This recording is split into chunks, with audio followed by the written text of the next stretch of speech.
Priority என்ன? Main priority sleep தான்.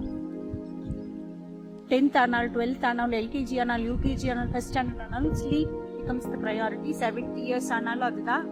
Sleep is early to bed, அதுதான் ப்ரையாரிட்டி.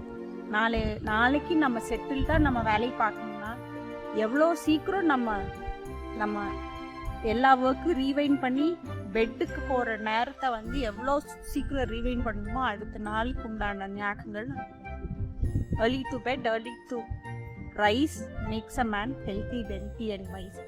நீங்கள் சீக்கிரமாக தூங்க போனீங்கன்னா காலையில் எழுந்திரிச்சு அந்த குழந்தைய கிளப்பி ஆர்ப்பரிக்கிற விஷயம் எதுவும் இல்லாமல் அந்த குழந்தை ஈஸியாக எக்ஸ்க்ரீட் பண்ணி அழகாக சாப்பிட்டு சந்தோஷமாக அது ஸ்கூலுக்கு கிளம்பி போகும்.